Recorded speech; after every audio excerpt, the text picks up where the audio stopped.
करा लाओ।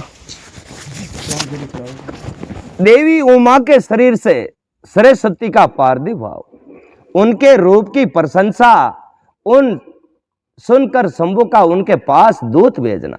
दूत के निराश लौटने पर शंभु का क्रमश धूम्र लोचन चंड मुंड तथा रक्त बीज को भेजना और देवी के द्वारा उन सबका मारा जाना। ऋषि कहते हैं पूर्वे काल में शुभ और निशुभ नाम के दो प्रतापी दैत्य थे जो आपस में भाई भाई थे। उन दोनों ने चराचर प्राणियों सहित समस्त त्रिलोकी के राज्य पर बल पूर्वक आक्रमण करके किया। उनसे पीड़ित हुए देवताओं ने हिमाचल पर्वत की शरण ली। सारे देवता कटे भाग गया हिमाचल पर्वत और संपूर्ण विष्णु को देने वाली सर्वे भूत जननी देवी मात सत वन किया। देवता बोले महेश्वरी दुर्गे आपकी जय हो, आपके भक्त जनों के प्रिय करने वाली देवी आपकी जय हो। आप तीनों लोकों की रक्षा करने वाली शिवा है, आपको बारंबार नमस्कार है। आप ही मोक्ष प्रदान करने वाली परा अम्बा है, आपको बार बार नमस्कार है। आप समस्त संसार की उत्पत्ति और स्थिति और संहार करने वाली है, आपको नमस्कार है।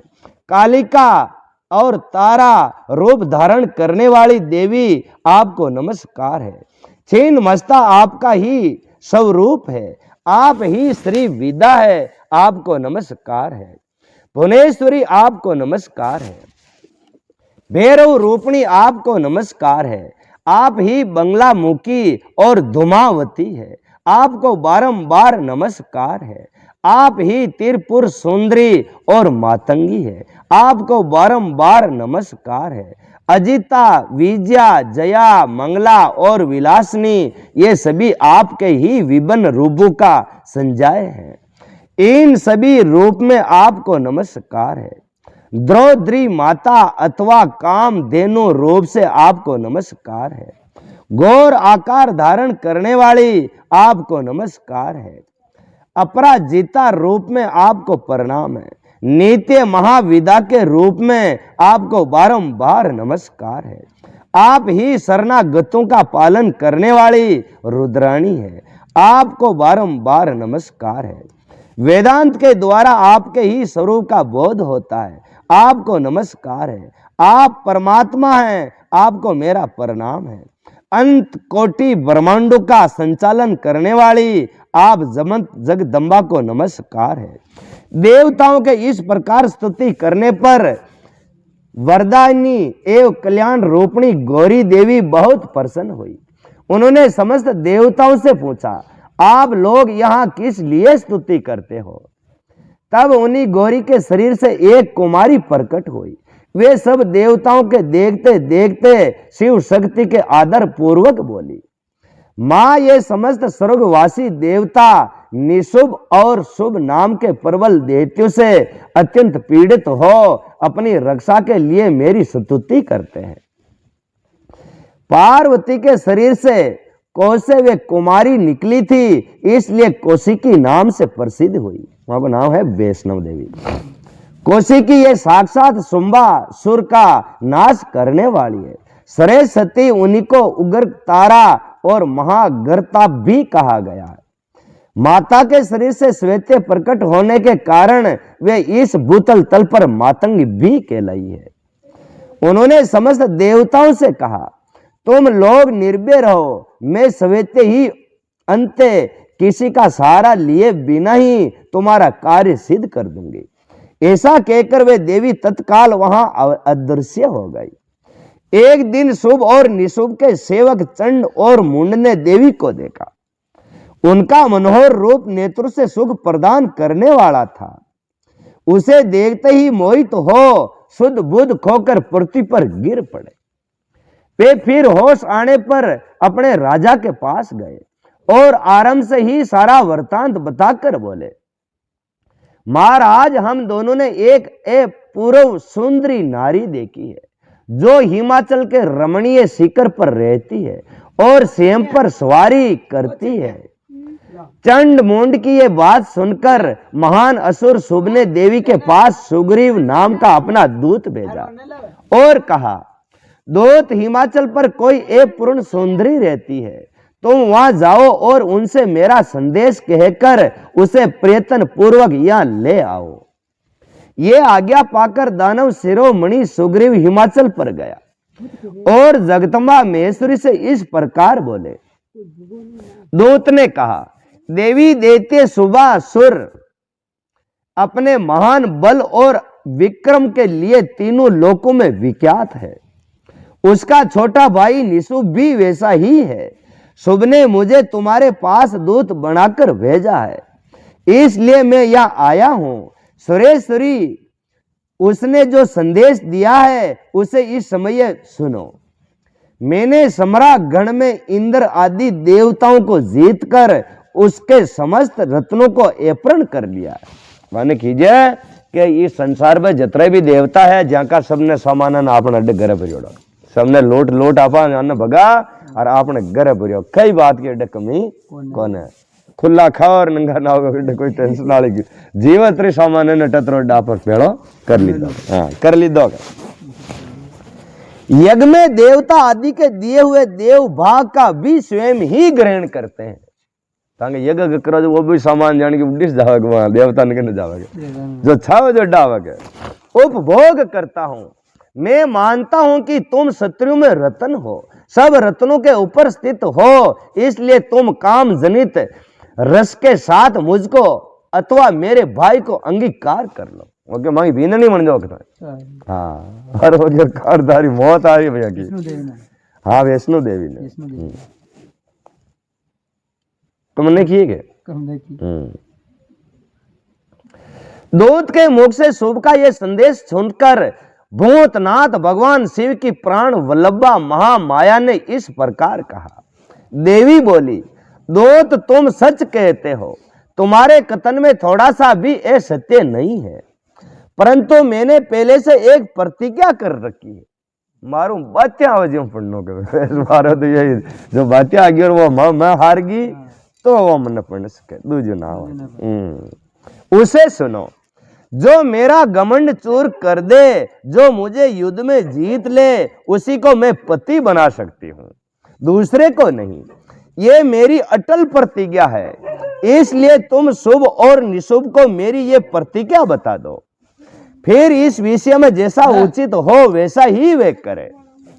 देवी की ये बात सुनकर दानव सुग्रीव लौट गया। वहां जाकर उसने विस्तार पूर्वक राजा को सब बातें बताई। दूत की बातें सुनकर उग्र शासन करने वाला शुभ कुपित हो उठा और बलवानों में श्रेष्ठ सेनापति धूम्राक्ष से बोला, धूम्राक्ष हिमाचल पर कोई सुंदरी रहती है, तुम सीधरी वहां जाकर जैसे भी वे वहां आए उसी तरह उसे ले आओ।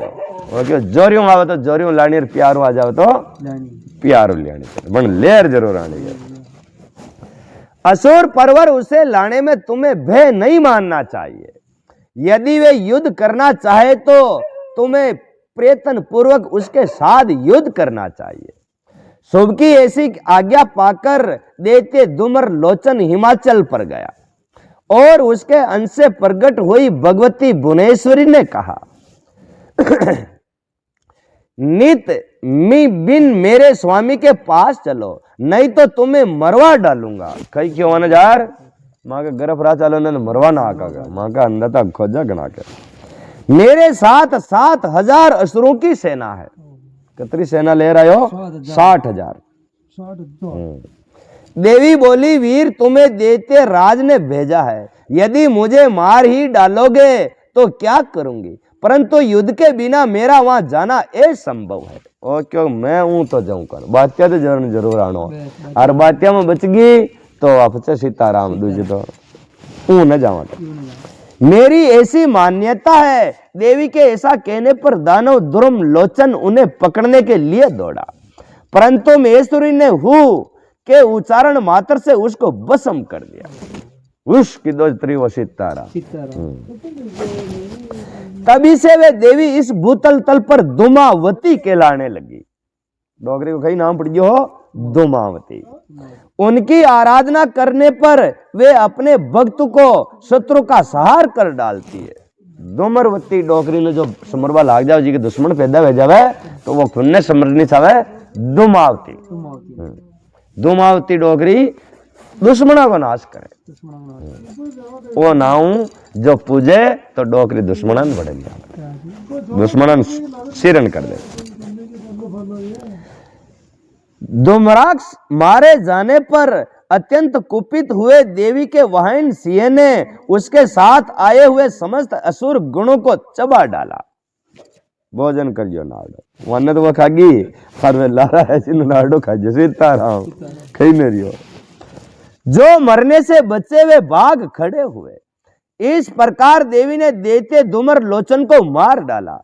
इस समाचार को सुनकर प्रतापी शंभु ने बड़ा क्रोध किया। वे अपने दोनों होठों को दांतों से चबाकर रह गया। उसने कर्मश चंड मूंड तथा रक्त बीज नाम के असुरों को भेजा। आज्ञा पाकर वे देते उस स्थान पर गए जहां देवी विराजमान थी। अणिमा आदि सिद्धियों से सेवित तथा अपनी प्रभा से संपूर्ण दिशाओं को प्रकाशित करती हुई भगवती सिंह वाहिनी को देखकर वे श्रेष्ठ दानव वीर बोले, देवी तुम शीघ्र ही शुभ और निशुभ के पास चलो, अन्यथा तुम्हें गण और वाहन सहित मरवा डालेंगे। वो क्यों था नाड़ा ने मरवाना कर था नहीं मरवाना का फरा चलो ले तो बन वहां के तो एक प्रतिज्ञा है बातें आवे तो चलो। वाम शंभु को अपना पति बना लो। लोकपाल आदि भी उनकी स्तुति करते हैं। शंभु को पति बना लेने पर तुम्हें उस महान आनंद की प्राप्ति होगी जो देवताओं के लिए भी दुर्लभ है। उनकी ऐसी बात सुनकर परमेश्वरी अंबा मुस्कुराकर सरस मधुर वाणी से बोली। देवी ने कहा, अद्वितीय मेश्वर पर ब्रह्म परमात्मा स्वेतर विराजमान है जो सदा शिव कहलाते हैं। वेद भी उनके तत्व को नहीं जानते। ये चार ही वेद है नहीं, ये भी माना समझ सके। हाँ वे भी नहीं समझ सके। फिर विष्णु आदित्य की तो बात ही क्या है। वो क्यों विष्णु भगवान रहे वहां का वेद नहीं जानते। वहां डोगरा ही लुगई बेटी का बाप था गड्ढे बच्चा वर्दे माऊ। उन्हीं सदा शिव की मैं सूक्ष्म प्रकृति हूं, फिर दूसरों को पति कैसे बना सकती हूं। सिंहिनी कितनी भी कामातुर क्यों ना हो जाए, वे गिदड़ को कभी अपना पति नहीं बनाएगी। वो क्योंकि शेरनी कति कामातुर हो जाए पर वो अपने हियाड़न की बीन न बना। वहां को बीन कोई वेणी शेर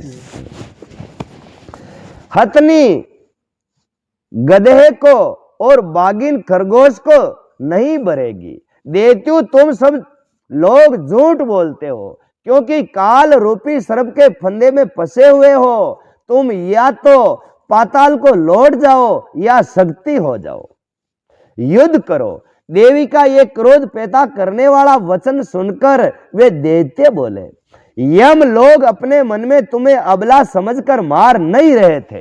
वो क्यों त्रिदार्थ ने लुगई हमजर मना न कोट रिया अब ठप जाग। परंतु यदि तुम्हारे मन में युद्ध की ही इच्छा है तो सिंह पर स्थिर होकर बैठ जाओ और युद्ध के लिए आगे बढ़ो।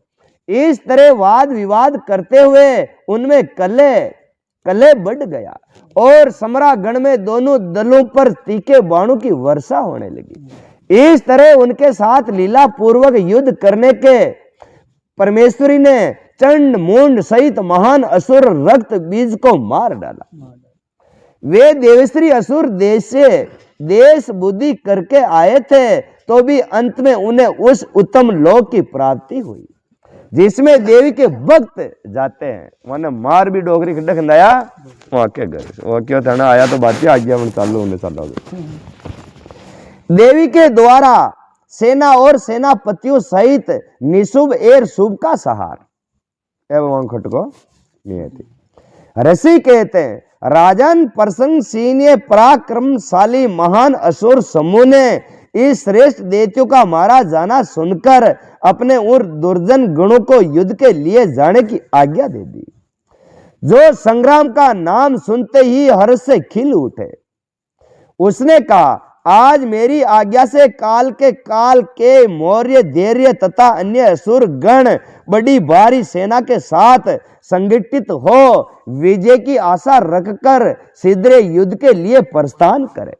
सब ने ऑर्डर दे दो बेस बच्चा बा चलो डोकरी। हाँ लुगाई न तो लानी का आज तक। हाँ निशुभ और शुभ दोनों भाई उन दैत्यों के पूर्वोक्त आदेश देकर रथ पर आरूढ़ हो स्वयं भी नगर के बाहर निकले। उन महाबली वीरों की आज्ञा से उनकी सेनाएं उसी तरह युद्ध के लिए आगे बढ़ी मानो मरणों मुक्त पतंग आगे में कूद कर लिए उठ खड़े हुए हो। उस समय असुर राज ने युद्ध सतल में मर्दंग बेरी बिंडिंग बांज और ढोल आदि बाजे बजाए। उन झुंझाऊ बाजों की आवाज सुनकर युद्ध प्रेमी वीर हर्ष एवं उत्साह से भर गए, परंतु जिन्हें अपने प्राण ही अधिक प्यारे थे वे सर रणभूमि से भाग चले। अच्छा तो लड़ी में चाल पड़िया कमजोर आजो प्रो गेलो माप दिया। युद्ध संबंधी वस्त्रों तथा कवच आदि से आच्छादित अंग वाले वे योद्धा विजय की अभिलाषा से अस्त्र शस्त्र धारण किए युद्ध स्थल में जा पहुंचे। कितने ही सैनिक हथियारों पर सवार थे, बहुत से दैत्य घोड़ों की पीठ पर बैठे थे और अन्य असुर शतानों पर चढ़कर जा रहे थे। उस समय उन्हें अपने पराये की पहचान नहीं होती थी। उन्होंने असुर राज के साथ संग्रागण पहुंचकर सब ओर से युद्ध आरंभ कर दिया। बारंबार शब्दी तोप की आवाज होने लगी जिसे सुनकर देवता कांप उठे।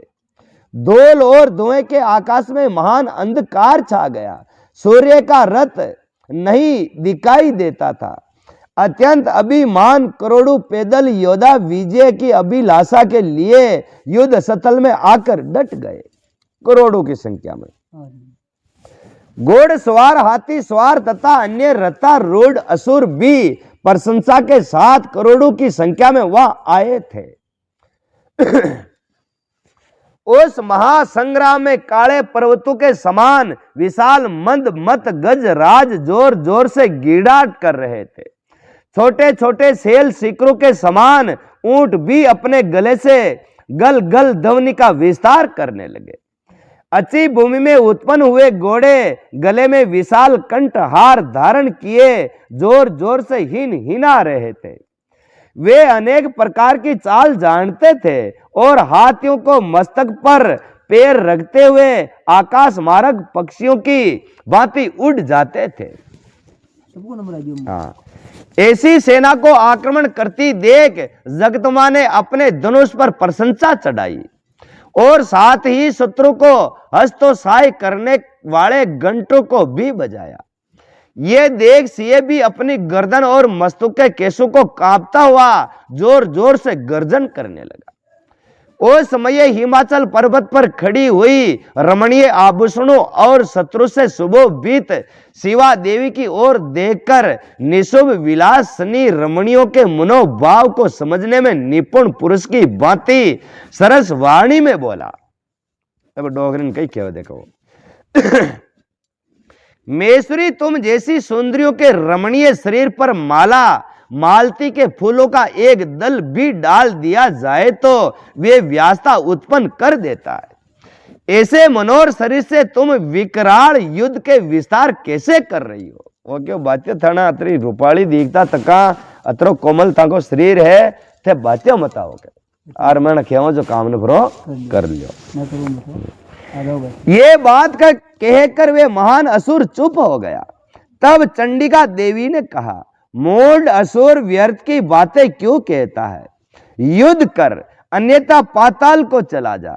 ये सुनकर वे महारथी वीर अत्यंत रुष्ट हो समर भूमि में वाणों की अद्भुत वृष्टि करने लगा, मानो बादल जल की धारा बरसा रहे हो। उस समय उस रण क्षेत्र में वर्षा शत्रु का आगमन हुआ सा जान पड़ता था।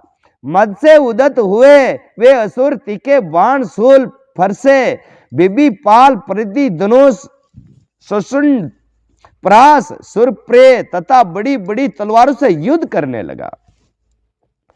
काले पर्वतों के समान बड़े बड़े गरजराज कुंभ सतल विदीर्ण हो जाने के कारण सम्रागण चक्कर काटने लगे। उनकी पीठ पर फेरती हुई शुभ निशुभ की पताकाएं जो उड़ती हुई बलाकाओं बगलों की पंक्तियों के समान सवेते दिखाई देती थी, अपने शतान से खंडित होकर नीचे गिरने लगी। शरत विकसित शरीर वाले दैत्य पृथ्वी पर गिरकर मछलियों के समान तड़प रहे थे। गर्दन कट जाने के कारण घोड़ों के समय बड़े भयंकर दिखाई दे रहे थे। कालिका ने कितने ही दैत्यों को मौत के घाट उतार दिया तथा देवी के वाहन सिंह ने अन्य बहुत से असुर को अपना आहार बना लिया। उस समय दैत्यों के मारे जाने से उस रणभूमि में रक्त की धारा बहने वाली कितनी ही नदियां बह चली। मौका खोनो कतरी नदियां बह चली।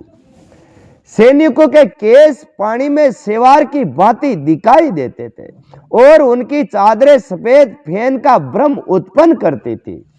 इस तरह घोर युद्ध होने तथा राक्षसों का महान सार हो जाने के पश्चात देवी अंबिका ने विष में बुझे हुए तीखे बाणों पर निशुभ को मार धराशायी कर दिया। अपने असीम शक्तिशाली छोटे भाई को मारे जाने पर शुभ और रोष में भर गया और रथ पर बैठकर 8 भुजाओं से युक्त हो महेश्वरी प्रिया अंबिका के पास गया।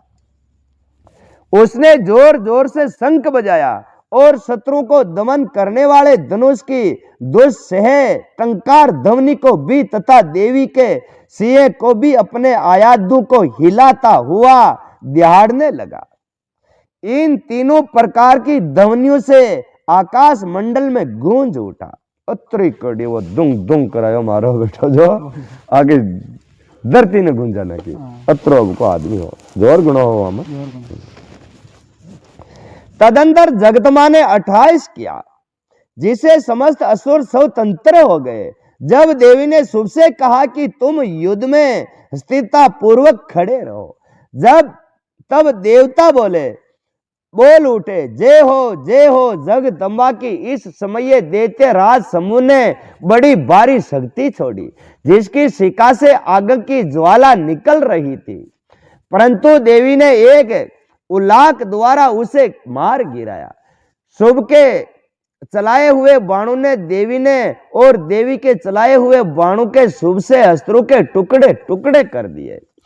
तत्पश्चात चंडिका ने त्रिशूल उठाकर उस महान असुर का आघात कर दिया। त्रिशूल की चोट से मूर्छित हो वे इंद्र के द्वारा पंख काट दिए जाने पर भी गिरने वाले पर्वतों की भांति आकाश पृथ्वी तथा समुद्र को कंपित करता हुआ धरती पर गिर पड़ा।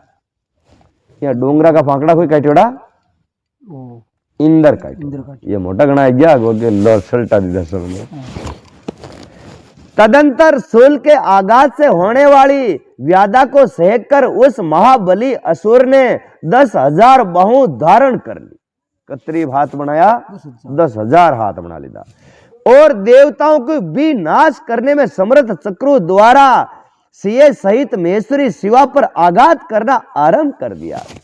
उसके चलाए हुए चक्रों को खेल खेल में ही विदीर्ण करके देवी ने त्रिशूल उठाया और उस असुर पर आघात प्रहार किया। शिवा के लोक पावन पानी पंकज से मृत्यु को प्राप्त होकर वे दोनों असुर परम पद को भागी हुए। उस उमा परा कर्मी निशुभ और भयानक बलशाली शुभ के मारे जाने पर समस्त दैत्य पाताल में घुस गए। अन्य बहुत से असुर को काली और सिंह आदि ने खा लिया तथा शेष दैत्य भय से व्याकुल हो 10 दिशाओं में भाग गए। नदियों का जल स्वेच्छ हो गया और ठीक मार्ग से बहने लगी। मंद मंद वायु बहने लगी जिसका स्पर्श सुगंध प्रतीत होता था। आकाश निर्मल हो गया। देवताओं और मेर ऋषियों ने फिर यागादि आरंभ कर दिए। इंद्र आदि सब देवता सुखी हो गए। प्रभु दैत्य राज के वध प्रसंग से युद्ध इस परम पवित्र उमा चरित्र को श्रद्धा पूर्वक बार बार श्रवण या पाठ करता है वे इस लोक में देव दुर्लभ भोगों का उपभोग करके पर लोक में मां माया के प्रसाद से उमा धाम को जाता है। ये प्रसंग ने बार बार हुण बार फटबाऊ डोकरी के धाम में जावे। राजा ने इस प्रकार सुबह सुर का सहार करने वाली देवी सरस्वती चरित्र का वर्णन किया गया जो साक्षात उमा के संदेश प्रकट हुई। या कौन की वो है? ब्रह्मा जी की सावित्री वो है।